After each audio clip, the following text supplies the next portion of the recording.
गोपालगंज में किशोर नाम का एक किसान अपनी पत्नी माधवी और दो बेटियों नेहा और स्नेहा के साथ रहा करता था। किशोर अपने खेत में सब्जियां उगाकर उन्हें बाजार में बेचा करता था। इसी से उसकी रोजी रोटी चलती थी। सब्जी ले लो, सब्जी ताजा ताजा हरी हरी सब्जी, जो आएगा वो खाएगा और जो नहीं आएगा वो पछताएगा। अरे किशोर भाई, ये बात तो तुमने बिल्कुल सच कही। जिसने तुम्हारी हरी ताजी सब्जियों को नहीं चखा वो तो सचमुच पछताएगा। चलो अब मुझे 1 किलो पालक, 1 किलो मूली और हाँ 1 किलो ये मेथी तोल दो भैया। हाँ किशोर भाई, आपके खेत की सब्जियां तो पूरे बाजार में सबसे ताजी और फ्रेश होती हैं। मुझे ना आप 1 किलो सीताफल, 2 किलो टमाटर और साथ में प्याज भी तोल देना। जी आप दोनों का बहुत बहुत धन्यवाद। आप लोग बस 2 मिनट रुकिए, मैं आपकी सब्जियां तोल देता हूँ। किशोर अपने खेतों की खूब देखभाल करता और उनमें तरह तरह की सब्जियां उगाकर बाजार में बेचता। सर्दियां अब जा चुकी थी और गर्मी का मौसम शुरू हो गया था। गर्मियों के मौसम में किशोर जब भी काम के लिए घर से निकलता तो उसकी पत्नी उसको ठंडा ठंडा सत्तू बना कर देती। अरे माधवी, अगर तुम्हारा सत्तू बनकर तैयार हो गया हो तो मुझे जल्दी से दे दो। सूरज सर पर चढ़ाया है और मुझे बाजार जाने के लिए देर हो रही है। जी अभी लाई। कितना टाइम लगा दिया तुमने। तुम्हें पता है ना, ग्राहक के आने का टाइम हो गया है। जी वो मैं पड़ोस में जो प्रिया मैडम है ना, उनके यहाँ से बर्फ लेने गई थी। आपको पता है उनके घर में तो फ्रिज भी है और एसी भी। जब मैं उनके घर गई तो अंदर एसी चल रहा था। मुझे तो ऐसा लगा मानो मैं राजस्थान से कश्मीर पहुंच गई हूँ। ओए होए, कितना मजा आ रहा था, मैं आपको बता भी नहीं सकती। काश कि अपने घर में भी एक एसी होता। माधवी, अगर सपने से बाहर आ गई हो तो मुझे सत्तू का गिलास पकड़ा दो, मुझे देर हो रही है। अच्छा अब मैं चलता हूँ। और हाँ, वैसे खुली आंखों से सपने देखने में कोई बुराई नहीं है। देखो देखो है? किशोर अभी घर से निकल ही रहा होता है कि तभी धरती में एक तेज कंपन होता है और जमीन में दरार आने लग जाती है। किशोर को समझते देर नहीं लगती कि ये भूकंप है। वो जल्दी से अपनी पत्नी और दोनों बेटियों को लेकर खुले मैदान में चला जाता है और इस भूकंप में आधे से ज्यादा गांव तबाह हो जाते हैं। किशोर अपने परिवार के साथ सही सलामत बच तो गया था, लेकिन इस भूकंप में उसका सब कुछ तबाह हो चुका था। मई महीने की भीषण गर्मी में किशोर अपने परिवार के साथ यहाँ से वहाँ नंगे पैर भटकता रहता है। उसे कुछ समझ नहीं आता कि वो क्या करे। तभी उसकी बेटी नेहा उससे कहती है, माँ बाबा, मेरे पैर इस धूप में जल रहे हैं, मुझसे और नंगे पांव नहीं चला जा रहा। हाँ बाबा, मेरे पांव भी इस धूप में बहुत जल रहे हैं। नहीं बेटी, तुम मेरी गोद में आ जा और माधवी तुम स्नेहा को उठा लो। इसके बाद वो दोनों अपने बच्चों को गोद में उठाकर चलने लगते हैं। काफी देर तक धूप में चलने के कारण उनके पैरों में मानो अंगारे के चटके लगने लगते हैं और पाँव में छाले तक पड़ जाते हैं, लेकिन फिर भी आंखों में आंसू की धारा लिए वो दोनों चलते जा रहे थे। कुछ देर बाद वो एक नदी किनारे रुककर पानी पीते हैं और फिर एक बड़े से पेड़ के नीचे झोपड़ी बनाकर उसमें रहने लगते हैं। एक ही झटके में हमारी सारी दुनिया ही उजड़ गई। इतने सालों की मेहनत सब बेकार हो गई। अब हम और हमारे बच्चे कैसे जिएंगे? अगर आप ही हिम्मत हार जाएंगे तो फिर हम सबको कौन संभालेगा? हम अपनी नई जिंदगी की शुरुआत करेंगे। अपने बच्चों की खातिर हम खूब मेहनत करेंगे। उन्हें किसी भी चीज की कमी नहीं होने देंगे। इसके बाद किशोर और माधवी दोनों ही एक अमीर आदमी के यहाँ काम ढूंढ लेते हैं और उसके यहाँ नौकरों का काम करने लगते हैं।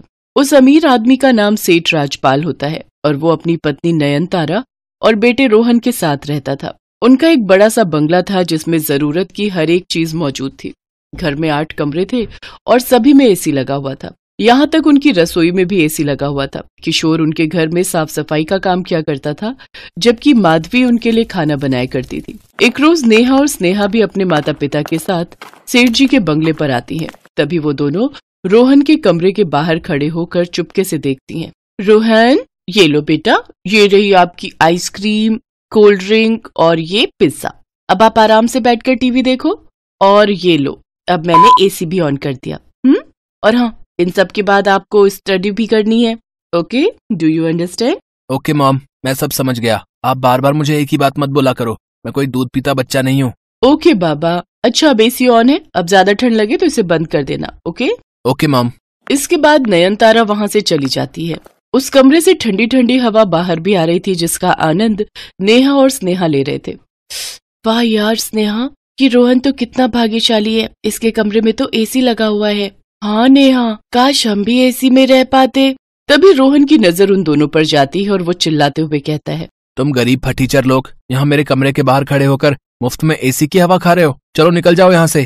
रोहन उन दोनों को धक्का मारकर गिरा देता है। तभी वहाँ नयनतारा, राजपाल, किशोर और माधवी भी आ जाते हैं। नेहा, स्नेहा बेटी, तुम दोनों ठीक तो हो ना? तुम दोनों को कोई चोट तो नहीं आई ना? नहीं माँ, हम लोग ठीक है। तुम दोनों सच कह रही हो ना? हाँ पापा, हम सच कह रहे हैं, हमें कोई चोट नहीं आई। डैड, आपको पता है ये दोनों फटीचर गरीब कहीं की मेरे रूम के बाहर खड़े होकर मुफ्त में एसी की हवा खा रही थी। ये बात सुनकर राजपाल और नयनतारा गुस्सा हो जाते हैं और किशोर और माधवी को खूब खरी खोटी सुनाते हैं। अरे तुम दोनों ने अपने बच्चों को अक्ल सिखाई है कि नहीं? उन्हें कोई मैनर्स है कि नहीं? इस तरह किसी के रूम के बाहर खड़े होकर मुफ्त में एसी की हवा खा रही है। हमसे गलती हो गई जो तुम्हारे घटिया और गरीब बच्चों को अपने सुंदर से घर में आने दिया। अब इनको बोलो कि जल्दी से यहाँ से रफा दफा हो जाए, नहीं तो मुझसे बुरा कोई नहीं होगा। लेकिन मालकिन, वो क्या तुम दोनों को समझ नहीं आता कि मैंने क्या कहा? जल्दी से निकालो इनको बाहर, नहीं तो तुम दोनों को भी यहाँ से चलता करूंगी और नौकरी पर किसी और को रख लूंगी। बेचारी गरीबी के बोझ के तले किशोर और माधवी नेहा और स्नेहा को वापस झोपड़ी में जाने को कहते हैं और फिर वो दोनों भी बिन कुछ कहे वहां से चले जाते हैं। कुछ दिनों बाद जब उनकी तनख्वाह आती है तो वो अपने लिए किराए का मकान ले लेते हैं। किराए के मकान में पहुंचने के बाद नेहा अपने पिता से कहती है, माँ बाबा, हम किराए के मकान में तो रहने आ गए, लेकिन यहाँ भी तो सिर्फ एक पंखा ही है। क्या हम अपने घर में एक एसी नहीं लगा सकते? हाँ बाबा, हमें भी रोहन की तरह एक एसी वाले कमरे में रहना है और ठंडी ठंडी हवा में सोना है। माँ भी जब रसोई में हमारे लिए खाना बनाती है तो वो गर्मी में पसीने से पूरी तरह भीग जाती है। अगर अपने घर में एसी होगा तो माँ को खाना बनाते वक्त बिल्कुल भी गर्मी नहीं लगेगी और हम सब भी आराम से सो पाएंगे। मुझे माफ कर दो मेरे बच्चों, लेकिन मैं तुम्हारी ये मांग पूरी नहीं कर सकता क्योंकि हम इतने पैसे नहीं कमाते हैं कि हम एसी खरीद सके। हमें माफ कर देना मेरे बच्चों। अरे तुम सब उदास मत हो, मेरे पास एक उपाय है जिससे एसी के जैसी ही हवा लगेगी। हालांकि मेरा ये एसी थोड़ा सा देसी और अतरंगी है। इसके बाद माधवी रजाई को गीला करके खिड़कियों पर टांगती है जिससे घर थोड़ा ठंडा हो जाता है, लेकिन इसके बावजूद भी दोनों बच्चों का मुंह उतरा ही हुआ रहता है। अपने बच्चों को उदास देखकर किशोर और माधवी भी उदास हो जाते हैं। ऐसे ही कुछ दिन बीत जाते हैं। एक रोज नयनतारा अपने गार्डन के पौधों को पानी दे रही होती है कि तभी वहाँ कुछ गुंडे आते हैं और नयनतारा को किडनैप करके अपने साथ ले जाते हैं। उसको किडनैप होता देख किशोर और माधवी देख लेते हैं और वो जोर से चिल्लाते हैं, मालकिन! माधवी जल्दी चलो, हम साइकिल में बैठकर उनका पीछा करते हैं, तब तक तुम पीछे बैठकर पुलिस को फोन लगाना। इसके बाद किशोर और माधवी जल्दी से साइकिल में बैठकर उन गुंडों की वैन का पीछा करते हैं और आखिरकार उन्हें रोक लेते हैं और किशोर उन गुंडों को खूब पीटता है। तभी पुलिस भी वहां आ जाती है और उन सबको गिरफ्तार कर लेती है। घर पहुंचकर नयनतारा राजपाल और रोहन को सारी बात बताती है। अब उन तीनों को ही अपने किए पर बड़ा पछतावा था। माधवी, मुझे माफ कर देना। अब मैंने तुम दोनों के साथ और तुम्हारे बच्चों के साथ बहुत ही गलत व्यवहार किया, लेकिन फिर भी तुम दोनों ने अपनी जान जोखिम में डालकर मेरी जान बचाई। थैंक यू अंकल आंटी, मेरी मम्मी की जान बचाने के लिए। मेरी तरफ से आप दोनों को और नेहा स्नेहा को भी सॉरी। अब किशोर, ये कुछ पैसे रखो, इन पैसों को तुम हमारी तरफ से इनाम समझकर रख लो और प्लीज मना मत करना, हम तीनों को ही अपनी गलती का पछतावा है। इसके बाद वो तीनों ही अपनी गलती की माफी मांगते हैं और किशोर और माधवी उन पैसों से अपने घर के लिए एसी खरीदते हैं। एसी देखकर नेहा स्नेहा बहुत खुश होती हैं। ये अब हमारे घर पर भी एसी है, हम भी ठंडी ठंडी हवा खाएंगे। सचमुच, अब हम भी रात को आराम से सोएंगे। इसके बाद वो तीनों ठंडी ठंडी हवा में एसी में चैन की सांस लेते हैं।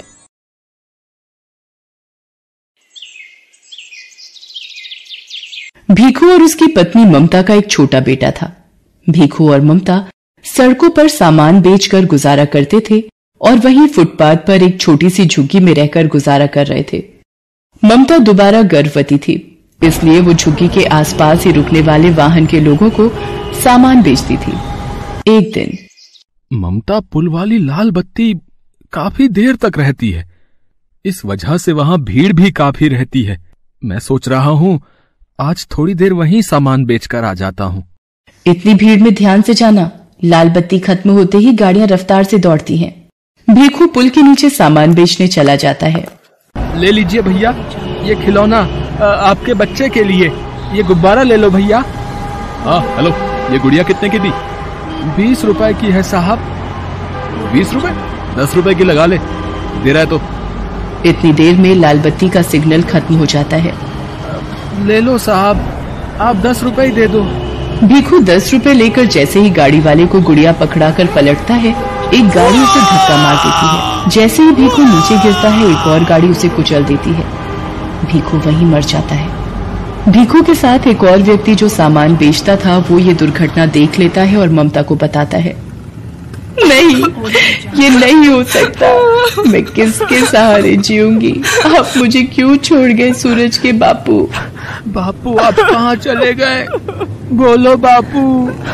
ममता सूरज के हाथ से भीखू का अंतिम संस्कार करती है।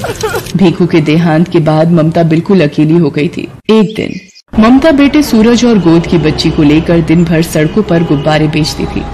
एक दिन, सूरज तू यहीं सोनी के पास रहना, आज धूप और गर्मी ज्यादा है, इसलिए तुम दोनों यहीं रहना। मैं कुछ गुब्बारे और पेन बेचकर सोनी के लिए दूध और तुम्हारे लिए रोटी ले आऊंगी। ममता गुब्बारे और पेन बेचने चली जाती है। साहब पेन ले लो, 10 रुपए में 5 पेन है, ले लो ना साहब।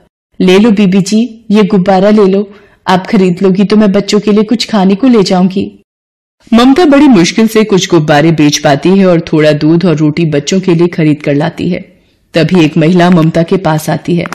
ममता, कल हमें ये झुग्गियां खाली करनी पड़ेंगी, यहाँ से अब तू भी कहीं और रहने की जगह ढूंढ ले।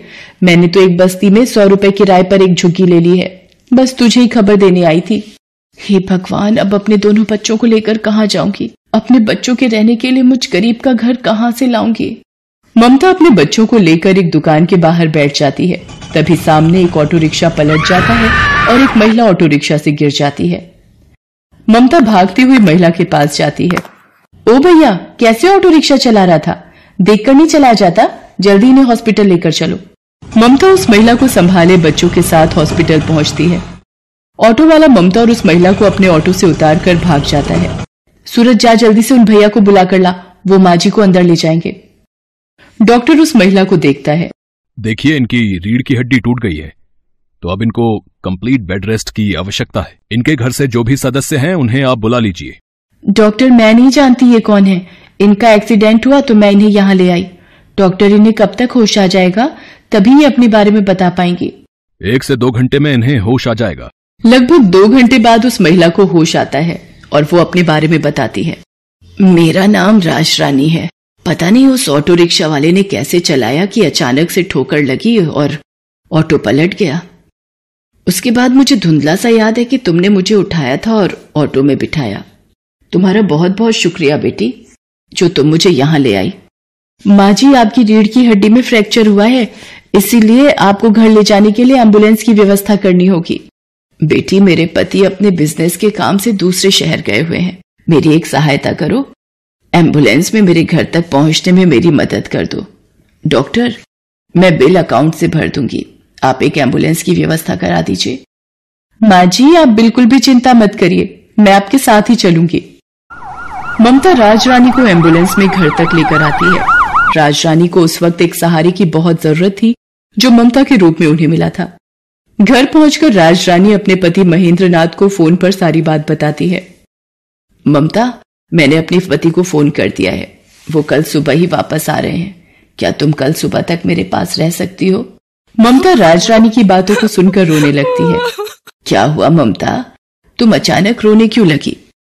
कोई जबरदस्ती नहीं है बेटी, तुम अगर नहीं रुकना चाहती तो कोई बात नहीं, और फिर तुमने इतना कुछ किया है मेरे लिए, वो बहुत बड़ी बात है। ममता राज रानी को अपने रोने का असली कारण बताती है और अपनी जिंदगी की सारी आपबीती सुनाती है, जिसे सुनकर राज रानी की आंखों में आंसू आ जाते हैं। आप ही बताइए माँ जी, अब मैं क्या करूं? अपने इन छोटे बच्चों को लेकर कहाँ जाऊं? चिंता मत करो बेटी, भगवान सब ठीक करेंगे। वहां सामने मेरी रसोई है, तुम वहां जाकर अपने लिए भी भोजन बनाओ, मेरे लिए भी, और इन बच्चों को भी खिलाओ। कब से तुम मेरी वजह से भूखी हो और बच्चे भी तुम्हारे साथ भूखे हैं। माँ जी, पहले आप ये दवाई ले लीजिए, और आपको किसी भी चीज की जरूरत हो तो मुझे आवाज लगा देना। ममता राज रानी और सूरज को खाना देती है और सोनी के लिए थोड़ा दूध भी गर्म करती है। अगले दिन जब महेंद्र नाथ वापस आता है तो उसे सारी बात पता चलती है। वो भी ममता का धन्यवाद करते हैं। ममता बेटी, तुमने राज रानी के लिए इतना सब कुछ किया, उसका मैं हमेशा शुक्रगुजार रहूंगा। धीरे धीरे राज रानी की तबीयत में सुधार होने लगता है। ममता राज रानी की बहुत सेवा करती थी। 1 महीने बाद राजरानी बिल्कुल ठीक हो जाती है। माँ जी, अब आप ठीक हो गई हैं तो अब मुझे भी चलना चाहिए। मुझे भी आपके पास रहते इतने दिन हो गए। आपसे इतना प्यार पाकर मैं धन्य हो गई। आपने मेरे बच्चों को इतना प्यार दिया, इतना दुलार दिया, इसके लिए मैं सदैव आपकी आभारी रहूंगी। ममता, सूरज मुझे नानी माँ कहकर बुलाता है। क्या ये बच्चे हमेशा के लिए अपनी नानी माँ के पास नहीं रह सकते? हाँ ममता बेटी, हम दोनों की कोई औलाद नहीं है, पर सूरज और सोनी को देखकर हमारे मन में नाना नानी वाला प्यार उमड़ पड़ा। तुमने राजरानी की माँ जैसे सेवा की है बेटा। हम अपनी बेटी को बेसहारा नहीं भटकने देंगे। ममता की आंखें आंसुओं से भर आती हैं। बेसहारा को सहारा मिल जाता है। ममता राजरानी के गले लग जाती है। उस दिन के बाद से ममता महेंद्रनाथ के कारोबार में उसका हाथ बंटाने लगी और उसने दोनों बच्चों को पढ़ा लिखा कर बच्चों के सपने पूरे किए।